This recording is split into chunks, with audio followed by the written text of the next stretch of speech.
बोलिए। आप हमें ये बताइए कि डीएनए का द्विकुंडलित मॉडल दिया कौन था? वासन और क्रिक। Watson Crick. जाइए, वाटसन क्रिक का मॉडल किस मॉडल पर आधारित था? X ray model. जाइए, वो एक्सरे मॉडल किसका था? फ्रैंकलिन और विल्किंस। विल्किंस और फ्रैंकलिन का, बिल्कुल सही। जाइए, डीएनए की दो श्रृंखलाएं होती हैं, दोनों श्रृंखलाएं आपस में समानांतर या प्रति समानांतर? प्रति समानांतर। जाइए, आइए, डीएनए की दोनों श्रृंखलाएं आपस में किस बंध द्वारा जुड़ी होती है? हाइड्रोजन बंध। जाइए, हाइड्रोजन बंध वाले। अब बताइए डीएनए की दोनों श्रृंखलाओं के बीच की दूरी कितनी होती है? आप बताइए। 20 एंगस्ट्रम। जाइए, अब बताइए एक डीएनए का एडेनिन दूसरे डीएनए के थाइमिन के साथ जुड़ता है कितने हाइड्रोजन बंध से? 2 हाइड्रोजन बंध से। अब बताइए गुआनिन और साइटोसिन कितने हाइड्रोजन बंध से जुड़ेगा? 3 हाइड्रोजन बंध से। जाइए, आप बताइए डीएनए के द्विकुंडलित मॉडल की संरचना का एक पूर्ण घुमाव कितनी लंबाई का होता है, कितनी दूरी का? 3.4 एंगस्ट्रम का होता है। पढ़ा करिए। जाइए, आप आइए। अब बताइए मानव के डीएनए की लंबाई कितनी होती है? कल कुंडलन पढ़ाए थे डीएनए का। हाँ, नहीं, 2.25 मीटर। जाइए, आप आइए। आप बताइए इकोलाई जीवाणु के डीएनए की लंबाई कितनी होती है? अच्छा तुम लोग ये इकोलाई डीएनए की लंबाई 1.36 mm। जाइए, आप आइए। आप बताइए मानव के डीएनए की लंबाई कितनी होगी? 2.25 मीटर। जाइए, डीएनए ऋणावेशित होता है या धनावेशित? ऋणावेशित। जाइए, अरे जल्दी आओ तुम लोग भी। आप बताइए, नहीं तो फट्टा निकाल लेंगे तो मार लगेगी, ये जान लो।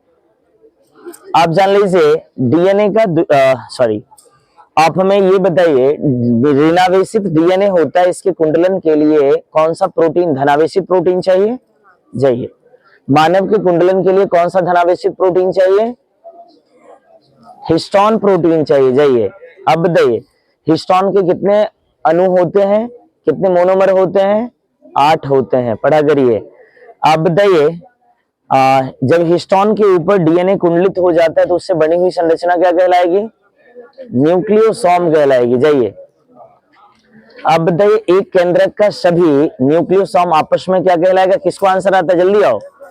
क्रोमेटिन। जाइए, क्रोमेटिन वाले जाओ, पढ़ा करो। आ जाओ, जल्दी आगे आओ।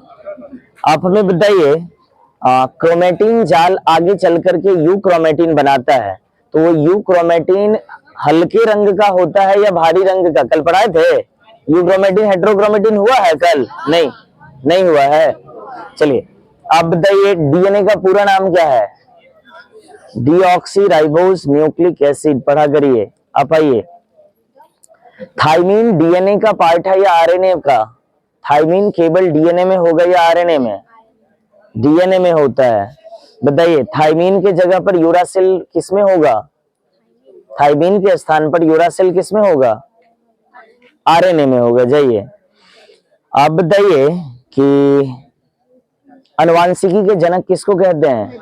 मेंडल को। मेढक नहीं जी, मेंडल को। आइए, आप बताइए टीएच मॉर्गन अपना प्रयोग किस पर किया था? फल मक्खी पर। जाइए, अब बताइए फल मक्खी में कितने गुणसूत्र होते हैं? 8 जोड़ी। नहीं, हाँ सॉरी 4 जोड़ी या 8 गुणसूत्र। जाइए, अब बताइए मटर में कितने गुणसूत्र होते हैं? 7 जोड़ी गुणसूत्र होते हैं। अब बताइए सहलग्नता और पुनर्योज किस वैज्ञानिक द्वारा दिया गया? मेंडल नहीं, मॉर्गन के द्वारा। आइए जल्दी आइए। आप हमें बताइए डीएनए के द्विकुंडलित मॉडल में डीएनए का एक पूर्ण घुमाव की लंबाई कितनी होती है? 34 एंगस्ट्रम। आइए, अब बताइए नेहा, अगर आपको पूछा जाए डीएनए का व्यास कितना होता है तो क्या कहेंगे? यानी डीएनए की दोनों श्रृंखलाओं के बीच की दूरी 20 एंगस्ट्रम। जाइए, आइए जल्दी फटक से बताइए डीएनए का पूरा नाम क्या होता है? Deoxy ribose nucleic acid. जाइए, आप आइए। आप बताइए डीएनए में जो शर्करा होता है वो कितने कार्बन का होता है? 5 कार्बन का। जाइए, अब शर्करा का कौन सा कार्बन नाइट्रोजन युक्त क्षार से जुड़ेगा, पहला या पांचवा? पहला। अब बताइए फॉस्फेट के साथ कौन कार्बन जुड़ेगा, पांचवा कार्बन। जाइए अब बताइए डीएनए का जो एक पूर्ण घुमाव होता है उसकी लंबाई कितनी होती है, 34 अंगस्ट्रम होता है। पढ़ा करिए अच्छे से। अब बताइए एक पूर्ण घुमाव में कितने क्षार होते हैं, कुल क्षार युग्म कितने होते हैं, पूर्ण घुमाव में कितने क्षार युग्म?